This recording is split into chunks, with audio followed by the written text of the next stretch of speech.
दोस्तों एक न्यूज जो कि अब तक केवल सोशल मीडिया तक सीमित था, अब मेन स्ट्रीम मीडिया भी इसे पिक कर रही है, जिसके अनुसार इंडियन एयरफोर्स Su-57 खरीदने के लिए बहुत ही सिंसियरली और सीरियसली इसे कंसिडर कर रही है।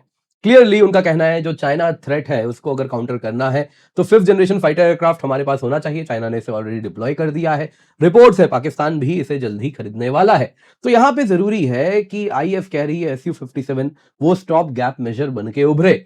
इसी आर्टिकल्स को अगर आप पढ़े तो इनमें यह भी कहा जा रहा है कि F-35 देखिए पूर्ण रूप से रेस में नहीं है, उसको हम कंसिडर नहीं कर रहे क्योंकि बहुत सारा उसमें चैलेंजेस आता है और साथ साथ कहा जा रहा है देखिए एमका को भी टेक ट्रांसफर का काफी फायदा इसमें मिलेगा। अब दोस्तों यहां पे यदि आप आईएफ की बात करें तो अभी रिसेंटली 114 रफाल जेट कहीं ना कहीं इसको गो अहेड दिया गया है। उसके बाद अब जब Su-57 पर चर्चा हो रही है तो एक चीज क्लियर हो रही है कि आईएफ बहुत ही सीरियसली 42 स्क्वाड्रंस के स्ट्रेंथ को कंसिडर कर रहा है। और ये जो 10 साल हैं इसमें अभी आप जब स्क्वाड्रन स्ट्रेंथ का डिप्लीशन देखेंगे तो कुछ स्टॉप गैप मेजर्स की भी आवश्यकता है। हालांकि यहां पे आप देख सकते हैं 114 रफाल आने वाले हैं, लेकिन उनको आते आते भी समय बीत जाएगा। तो यहां पे आप देख सकते हैं ऑलरेडी रिपोर्ट्स हैं कि हम 31 अन्य रफाल मरीन को भी और आगे खरीदने का भी प्लान कर रहे हैं। तो इन सब के साथ चर्चा हो रही है कि अगर इतने सारे अगर हम विदेशी डिफेंस इक्विपमेंट खरीदेंगे तो हमारे इंडिजिनस प्रोग्राम का क्या होगा। तेजस मार्क 1 अगर आप देखें तो 36 डिलीवर हुआ है। तेजस मार्क 1A 180 का ऑर्डर जा चुका है और इसमें अगर आप देखें तो जो पहला जो बैच आने वाला था वो अब अप्रैल में आएगा, ऐसी बात कही जा रही है। एलसीए मार्क 2 अगर आप देखें तो इसका डिजाइन फ्रीज अभी नहीं हुआ है, एम का अभी पेपर में ही है। तो बहुत सारी चीजें ऐसी हैं जो सवाल पूछा जा रहा है, यदि पैसा विदेशी इक्विपमेंट्स की तरफ जाएगा तो क्या इनको इग्नोर कर दिया जाए, क्या होगा इंडिजिनस प्रोग्राम का। लेकिन दोस्तों अगर ये फैसला आईएफ ले रही है तो डेफिनेटली उनके पास काफी ज्यादा इंफॉर्मेशन है अपनी स्ट्रेंथ पे भी और दुश्मन के स्ट्रेंथ पे भी। जो हमारे पास है उससे क्लियरली दिख रहा है इस वक्त इंडियन एयरफोर्स कहीं ना कहीं अपने सबसे कमजोर स्थिति में है पिछले कई सालों में। अगर आप देखें तो जो हमारे कॉम्बैट स्क्वाड्रंस हैं आप देख सकते हैं इनकी संख्या 1948 में 5 स्क्वाड्रन थे, ये बढ़ के 41 तक पहुंच गए थे और फिर कंटिन्यूअसली कम होते जा रहे हैं। ये 31 जो दिखा रहे हैं दोस्तों इसमें 3 मिग 21 के स्क्वाड्रन को भी इंक्लूड किया गया है, वो तो रिटायर हो चुके हैं। क्लियरली दोस्तों आज के समय में ये जो संख्या है ये 28-29 पे आ गई है। पाकिस्तान के पास 25 स्क्वाड्रन है, चाइना के पास 66 स्क्वाड्रन है। तो हमें इस वक्त और इसमें मत भूलिए जो स्क्वाड्रन स्ट्रेंथ है आपको जो दिखाई गई इसमें पुराने जैगुआर फाइटर्स भी हैं, मिराज 2000 भी है, मिग 29 भी है। तो कहीं ना कहीं 12 स्क्वाड्रन तो इन पुराने फाइटर जेट्स का है और ये भी ड्यू फॉर रिटायरमेंट जल्द ही होने वाले हैं। तो इस केस में ये जो संख्या है ये तेजी से और गिरने वाली है। हालांकि तेजस आने वाला है, तेजस मार्क 1A भी आने वाला है। उन सबको कंसिडर करते हुए भी जो बताया जा रहा है वो यही है कि हमारा स्क्वाड्रन स्ट्रेंथ कहीं से भी इंक्रीज नहीं हो रहा, इंप्रूव नहीं हो रहा है। ये जो 10 साल है, रफाल भी आते आते टाइम होगा, तो ये जो 10 साल हैं ये बड़े ही हमारे लिए ऐसे पीरियड है जिसमें आईएफ न्यूमेरिकली भी और क्वालिटेटिवली भी बैक फुट पे है। न्यूमेरिकली आप देख ही रहे हैं स्क्वाड्रन स्ट्रेंथ की क्या हालत है, क्वालिटेटिवली इसलिए क्योंकि China 5th generation fighter jet यहां पर इस्तेमाल कर रहा है। तो क्लियरली ये जो मूव है Su-57 वाला कहीं ना कहीं इसी को ध्यान में रखते हुए एक स्टॉप गैप मेजर है। लेकिन फिर सवाल वापस यही पूछा जाएगा इनका क्या होगा, हमारे इंडिजिनस फाइटर प्रोग्राम का क्या इसको हम इग्नोर करने वाले हैं, क्या ये ठंडे बस्ते में जाने वाला है। तो जरूरी है जरा उस एंगल से भी आज के इस पूरे वीडियो पे चर्चा करेंगे। Su-57 क्या है आपके साथ हमने कई बार चर्चा की है, आप डिटेल में जानते हैं। तो आज हमारा पूरा फोकस क्या न्यूज में है और क्या ये आईएफ के लिए सच में बेहद आवश्यक है, इस परिप्रेक्ष्य में आज के वीडियो पर हम चर्चा करेंगे। और इससे पहले आगे बढ़े दोस्तों आप सभी से निवेदन है वीडियो लाइक करें, चैनल सब्सक्राइब करें, बेल आइकन अवश्य दबा दें। और सिर्फ इतना ही नहीं दोस्तों, यहां पे आपको बताना चाहूंगा आपके लिए हम लेकर के आए हैं अनअकैडमी रिवीजन टेस्ट सीरीज, जो कि मार्केट में आपको 15 से 20 हजार में मिलता है। आपके लिए हम केवल 1999 रुपए में लाए हैं, जिसमें आपको मिलता है ऑनलाइन और ऑफलाइन दोनों ही मॉक टेस्ट। जी हाँ दोस्तों, आपके घर पे इस प्रकार से हम टेस्ट सीरीज भिजवाएंगे जिसमें आप देख सकते हैं इस प्रकार से आपको बुकलेट भी मिलेगा और इस बुकलेट के साथ साथ आपके घर पे आएगा क्वेश्चन पेपर। इस प्रकार से आपको मिलेंगे ओएमआर। जी हाँ, इन टोटल 1999 रुपए में आपके लिए हम लाए हैं 2500 से अधिक high quality prelims question, 8 subject wise online test, 22 full length test, जो कि आप ऑफलाइन इस प्रकार से ओएमआर के रूप में दे सकते हैं, ऑनलाइन भी दे सकते हैं। दोस्तों रियल एग्जाम सिमुलेशन ताकि आपको मिल सके, आप एग्जाम के अनुसार प्रिपेयर कर सके, उसी पर्पस से आपके लिए बनाया गया है। ये केवल 1999 रुपए में है। Use the code KC10। Towards end of the video हम जरा शेड्यूल देखेंगे। ऑलरेडी हर हफ्ते आपका एग्जाम होना है ताकि आप एग्जाम रेडी हो जाएं। तो दोस्तों यदि हम Su-57 की बात करें तो जो रिपोर्ट्स आ रहे हैं मीडिया में वो यही कह रहा है कि इंडिया SU-57 को प्रोक्योर करने के लिए तेजी से आगे बढ़ रहा है और आईएफ जोर शोर से कह रही है कि हमें ये चाहिए। डिफेंस एक्विजिशन काउंसिल के सामने जल्दी एक अप्रूवल की डिमांड भी रखी जाएगी और इसके साथ ये कहा जा रहा है कि इंटरिम मेजर है जिसके द्वारा आईएफ जो थ्रेट्स बढ़ रहे हैं चाइना वाले थिएटर में, कंसिडरिंग उनके पास J-20 फाइटर जेट्स हैं, J-35 हैं और इनमें से कुछ पाकिस्तान को भी ट्रांसफर किया जाएगा, तो उसको ध्यान में रखते हुए जरूरी है कि आईएफ एक 5th जनरेशन फाइटर अपने पास रखे। हमने भले 114 रफाल जेट्स खरीदे हैं लेकिन वो 4.5 जनरेशन फाइटर एयरक्राफ्ट है और एमका की बात करें जो कि हमारा खुद का 5th जनरेशन फाइटर एयरक्राफ्ट है, वो मोस्ट ऑप्टिमिस्टिक सिनेरियो में भी 2035 तक हमारे पास आएगा। तो चैलेंज यहां पे यही है, ये जो 10 साल है हमारे, ये बड़े वल्नरेबल हैं। इंडियन एयरफोर्स के पास 5th जनरेशन फाइटर एयरक्राफ्ट भी नहीं है और जो फाइटर जेट्स हैं वो भी डिप्लीट कर रहे हैं, यानी क्वालिटी और क्वांटिटी दोनों में ही हम पीछे छूट रहे हैं। तो उसको ध्यान में रखते हुए ये डिटेल्स जो आ रहे हैं इस तरफ ये डील आगे बढ़ रहा है। तो क्या हमें पता चला है as per multiple media report से, सबको मैंने कंपाइल करके ये जो रिपोर्ट है उसके अनुसार कुछ इस प्रकार है, जो प्रोक्योरमेंट होगा इनिशियली रफाल जैसा 36 से 40 जेट का होगा और कुछ रिपोर्ट्स आ रहे हैं नहीं इसको हम 60 से 63 60 to 63 यूनिट्स भी खरीदेंगे स्टार्टिंग में ही, और वो डिपेंड करता है क्या नेगोशिएशन होता है, क्या थ्रेट असेसमेंट है उसके अनुसार। यानी कि क्लियरली ये एक स्टॉप गैप मेजर की तरह देखा जा रहा है एज ऑफ नाउ। रफाल भी हमने 36 ही खरीदा था लेकिन बाद में संख्या बढ़ी थी। जो कॉस्ट बताया जा रहा है वो 7 से 8 बिलियन डॉलर होगा बेस पैकेज के लिए, जिसमें एयरक्राफ्ट होगा, टेक्नोलॉजी ट्रांसफर होगी, इनिशियल सपोर्ट होगा। डील का इंफेसिस होने वाला है ज्वाइंट प्रोडक्शन पे, इंडिजिनाइजेशन पे, ताकि लॉन्ग टर्म एक्सपेंस भारत का ना बढ़े। जो वेरिएंट यहां पे बताया जा रहा है वो SU-57E या इसका अपग्रेडेड SU-57M1E होने वाला है, जिसमें AL-41F1 इंजन होंगे, या फिर कई लोग कह रहे हैं नहीं इसको अपग्रेडेड जो नया इंजन आया है आइडलाइज 30 वो इसमें इस्तेमाल किया जाएगा।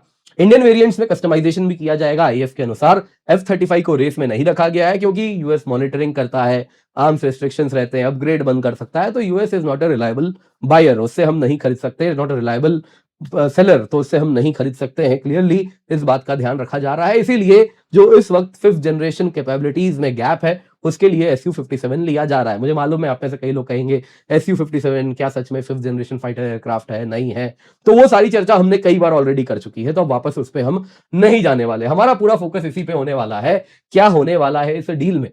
इंडियन कस्टमाइजेशन की बात की जा रही है जिसमें इंडिजिनस वेपन्स इंटीग्रेट किए जाएंगे। SU-57 में अस्त्रा missile, Rudram, anti radiation missile वगैरह उसमें लैस किया जाएगा। जो मिशन कंप्यूटर्स होंगे वो भारतीय होंगे, इलेक्ट्रॉनिक वॉरफेयर सूट्स भारतीय होगा, सिक्योर डेटा लिंक्स भारतीय होगा, यानी इसको पूर्ण रूप से इंडिजनाइज कर दिया जाएगा। टोटली आईएफ इकोसिस्टम के साथ कंपैटिबल होगा। 50% इंडिजिनस कंटेंट जाएगा। हाल की जो नासिक की फैसिलिटी है हिंदुस्तान एरोनॉटिकल्स लिमिटेड की, वहां पे SU-30 MKIs बनते हैं, तो ऑलरेडी रशियन जो इंजीनियर्स हैं उन्होंने इसको विजिट भी किया था और इंस्पेक्ट करने के बाद इन्होंने यही कहा था कि इसको इजीली SU-57 के लिए भी इस्तेमाल किया जा सकता है। टेक्नोलॉजी ट्रांसफर भी है, डीप कोलैबोरेशन होगा मैन्युफैक्चरिंग में, इंटीग्रेशन राइट्स में, सस्टेनमेंट में। रशिया कह रहा है एमका डेवलपमेंट में भी आपकी हम मदद करेंगे, ये को क्रिएटर अपॉर्चुनिटी है, केवल परचेज की तरह इसे मत देखिए। चलिए उनको बेचना है वो सब कुछ कहेंगे। एमआरओ ऑटोनोमी दे रहे हैं आपको, जैसे मेंटेनेंस करना है, रिपेयर करना है, ओवरहॉल करना है, फ्यूचर अपग्रेड करना है, इंजन बदलना है, जो करना है आप खुद से कीजिएगा। लेकिन दोस्तों इतना आसान नहीं होता है। End of the day integration is not that very simple, काफी चैलेंजेस उसमें भी होते हैं, लेकिन हाँ अधिकार दिया जा रहा है। अब दोस्तों इसमें अगर आप देखें तो हमें समझना होगा ये हम क्यों आज एक ऐसी स्थिति में आए हैं जहां पे 114 रफाल लेना पड़ रहा है, SU-57 इतने सारे उस तरफ मूव करना पड़ रहा है। कारण है डिप्लीटिंग स्ट्रेंथ। फरवरी 2026 में जो डेटा है उसके अनुसार आईएफ के पास 29 फाइटर स्क्वाड्रंस हैं। कुछ रिपोर्ट्स में 31 आते हैं बट शायद वो पुराना नंबर है। 29 स्क्वाड्रंस हैं जिसमें एक स्क्वाड्रन में 18 से 20 एयरक्राफ्ट होता है और ये जो ऑथोराइज्ड है 42 स्क्वाड्रन लेके जाना है उससे बहुत पीछे है। पाकिस्तान के पास 25 स्क्वाड्रन है, तो हमारी जैसी अर्थव्यवस्था, पाकिस्तान जैसी अर्थव्यवस्था जिसमें कुछ कंपैरिजन ही नहीं है, आज हम कहीं ना कहीं उतने ही फाइटर स्क्वाड्रंस पर आ गए हैं।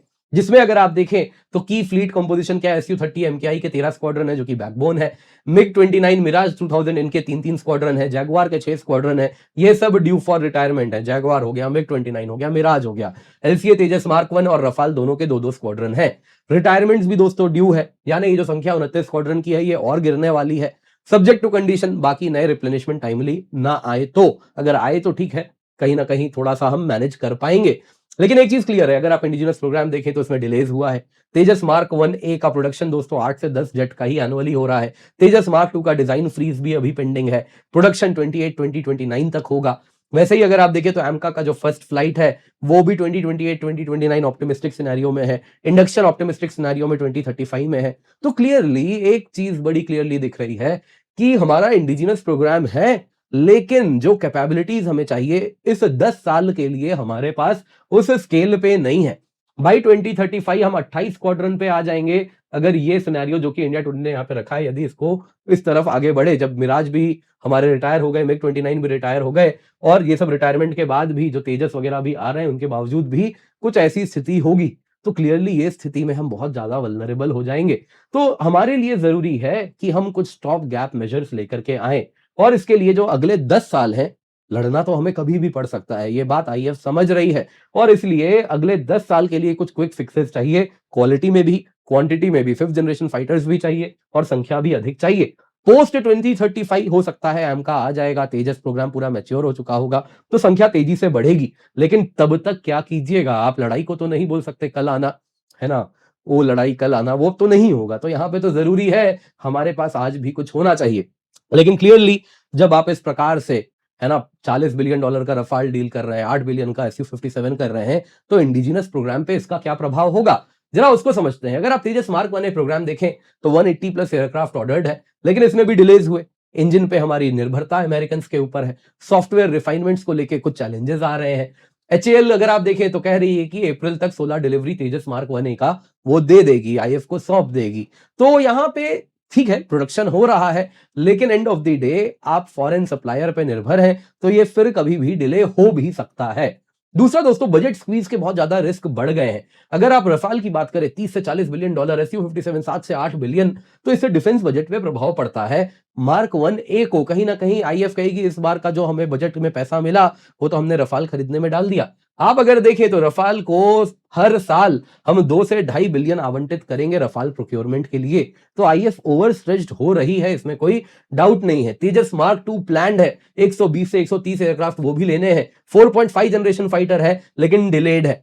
दूसरी प्रॉब्लम क्या है, तेजस मार्क 2 जो आएगा वो तब आएगा जब आप रफाल भी लेना शुरू कर रहे होंगे, आपको रफाल भी खरीदते जाना है। तो एक तरफ जब आपकी फ्लीट रफाल से फ्लड हो रही होगी, उस वक्त कहीं ना कहीं तेजस मार्क 2 के ऑर्डर को लेकर अर्जेंसी कम हो जाएगी कि चलो तुम तो बाद में दे देना, अगले बजट में दे देंगे, या अगर 18 आया है तो 9 ही लेंगे, अभी अगला 9 बाद में लाना। कुछ इस प्रकार से होगा, क्योंकि end of the day Tejas mark 2 और रफाल दोनों ही मीडियम मल्टी रोल प्लेटफॉर्म है, लगभग सिमिलर प्लेटफॉर्म्स हैं, सिमिलर कैपेबिलिटीज के साथ आ रहे हैं, तो ये डिले की संभावना बनी रहेगी।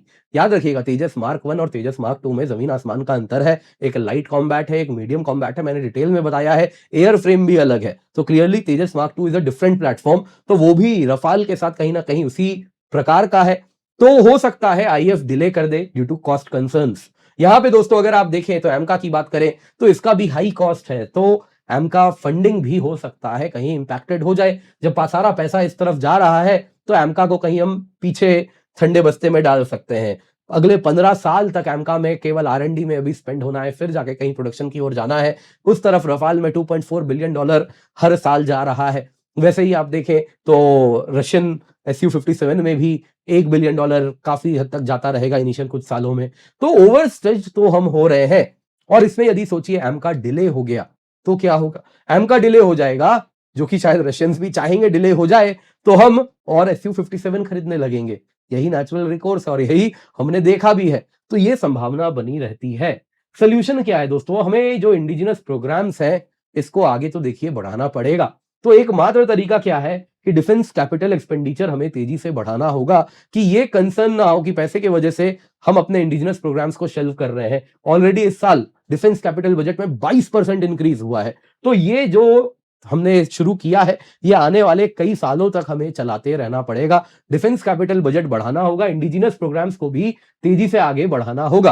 कारण बड़ा सरल है दोस्तों, इंडिजिनस फाइटर जेट्स हमें चाहिए, ऐसा नहीं है, डेफिनेटली फॉरेन प्लेटफॉर्म्स हमें इस 10 साल के लिए डेफिनेटली चाहिए, लेकिन फिर इंडिजिनस प्लेटफॉर्म्स ही हमारा गुजारा है। कारण दोस्तों क्या है कि देखिए, आज हम 5th जनरेशन फाइटर जेट खरीद रहे हैं, दुश्मन 6th जनरेशन की तरफ मूव कर रहा है। आज हमारे पास 4.5 जनरेशन फाइटर जेट बनाने की कैपेबिलिटी नहीं थी, इस वजह से हम 5th जनरेशन भी खरीदने के लिए मजबूर हुए। क्योंकि दोस्तों end of the day design is iterative. आज आपने 4.5 जनरेशन बनाया, इसको इंप्रूव करके आप 5 जनरेशन बनाते हैं, 5th जनरेशन को इंप्रूव करके आप 6 जनरेशन बनाते हैं। कंटिन्यूअसली जो पिछला आर&डी है वो अगले आर&डी से इंटरलिंक्ड होता है, कैपेबिलिटीज वैसे ही बनती हैं। तो अगर आप आज ही अपने पैर पे कुल्हाड़ी मार लेंगे, इंडिजिनस प्रोग्राम को बंद कर देंगे, तो कल को 6th जनरेशन जेट भी हमें खरीदने जाना पड़ेगा। और ऐसा ही होगा, स्टॉप गैप मेजर होगा। जब हमारे पास 5th जनरेशन फाइटर जेट्स आएंगे या 4.5 जनरेशन फाइटर जेट्स ही शायद होंगे, तो उस वक्त हम कहेंगे नहीं नहीं, हमें तो अब 6 चाहिए, दुश्मन तो उस तरफ मूव कर रहा है, चाइना पाकिस्तान को देने वाला है। तो हमारा एडवर्सरी एक बहुत ही शक्तिशाली देश है चाइना, इकोनॉमिकली भी और मिलिटरीली भी मजबूत हो रहा है। तो अगर हमें उससे कंपीट करना है तो उस प्रकार का defence capital acquisition and defence capital budget लेकर के जाना पड़ेगा। डिफेंस आर&डी भी बढ़ानी पड़ेगी। ये जो साइकिल है, आज 5th खरीदा, कल 6th खरीदा, परसों 7th खरीदा, ये साइकिल तब रुकेगा जब हमारा इंडिजिनस जेट प्लेटफॉर्म पूर्ण रूप से सक्सेसफुल हो जाए। तो इसको हैंड होल्डिंग करना है तो वो हैंड होल्डिंग भी कराना पड़ेगा। वीडियो पसंद आई होगी दोस्तों, लाइक जरूर कीजिएगा। इसके सिवा आपको याद दिलाना चाहूंगा, आपके घर पे दोस्तों हम भिजवा रहे हैं केवल 1999 रुपए में इस प्रकार से कंप्लीट ऑनलाइन और ऑफलाइन टेस्ट सीरीज। जी हाँ दोस्तों, 30 टेस्ट इन टोटल मिलते हैं आपके घर में। इस प्रकार से दोस्तों एक कॉम्प्रिहेंसिव बुकलेट पहुंचेगा। साथ ही साथ दोस्तों इस प्रकार से आपके पास क्वेश्चन पेपर्स आएंगे ताकि आप एक्चुअल एग्जाम के अनुसार एग्जाम दें। OMR बबल है ताकि आप एक्चुअल एग्जाम सिमुलेशन फील कर सके। जी हाँ, रियल एग्जाम की तैयारी यहां पर कराई जा रही है। सब कुछ आपके घर पे डोर स्टेप डिलीवरी है।